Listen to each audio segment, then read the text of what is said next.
Perkenalkan nama saya Shalina Rafiq Dwi Nursyam dengan NIM 23011521131. Saya akan menyampaikan video pembelajaran media pembelajaran berbasis audio visual. Dengan capaian pembelajaran, peserta didik dapat memprediksi dampak pola hidup yang berpengaruh terhadap kondisi sosial, kemasyarakatan, dan ekonomi. Tujuan pembelajaran, pengaruh pola hidup manusia terhadap kondisi sosial, masyarakat, dan ekonomi. Jenis media pembelajaran yaitu media pembelajaran berbasis audiovisual dengan nama media pembelajaran dampak pencemaran sungai oleh bahan kimia berbahaya industri by Canva. Angka pengembangan media pembelajaran berbasis audiovisual. 1. Alat laptop. 2. Bahan aplikasi Canva, gambar, dan internet. 3. Lengkap pengembangan. A. Siapkan alat dan bahan yang diperlukan. B. Siapkan materi yang akan dibahas dari internet. C. Nyalakan laptop. Download gambar yang menyangkut materi tersebut. D. Buka aplikasi Canva dan pilih template yang menarik sesuai dengan pembahasan.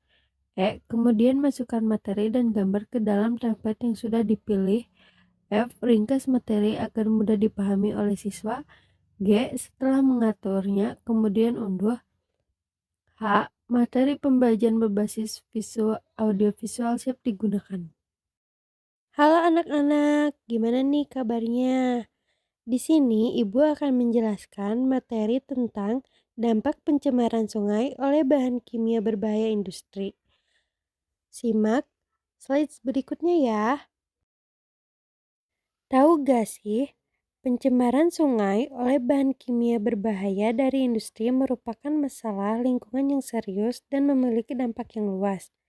Bahan kimia berbahaya ini dapat berasal dari berbagai proses industri seperti produksi kimia, pengolahan logam, pertambangan, tekstil, dan industri lainnya. Dampak yang pertama yaitu dampak pencemaran sungai oleh bahan kimia berbahaya industri terhadap sosial.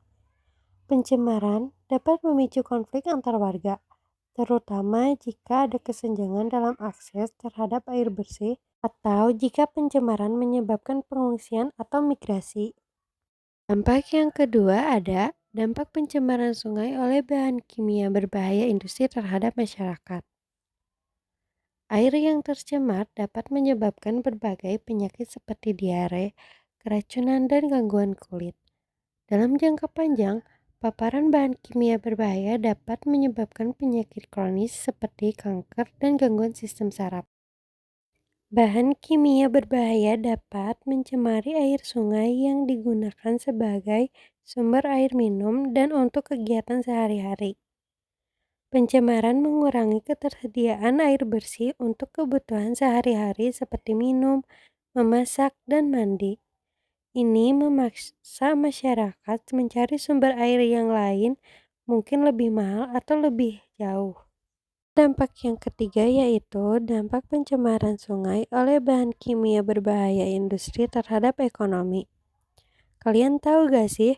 Masyarakat yang bergantung pada sungai untuk mata pencaharian seperti nelayan dan petani bisa kehilangan sumber penghasilannya loh. Kenapa begitu? Biaya untuk membersihkan dan memulihkan sungai dari pencemaran bisa sangat tinggi, membebani pemerintah dan masyarakat setempat. Pencemaran juga dapat menurunkan daya tarik pariwisata di daerah tersebut, mengurangi pendapatan dari industri pariwisata. Selain tiga dampak tadi, ada juga dampak pencemaran sungai oleh bahan kimia berbahaya industri terhadap lingkungan. Kerusakan ekosistem. Pencemaran sungai dapat merusak ekosistem air tawar dan mengancam spesies hidup di dalamnya, termasuk ikan dan hewan air lainnya. Kehilangan biodiversitas. Zona-zona ekologis yang tercemar bisa mengurangi keanekaragaman hayati di area tersebut. Itu saja materi dari Ibu. Mohon maaf ya apabila Ibu penjelasannya kurang. Sampai jumpa di materi selanjutnya.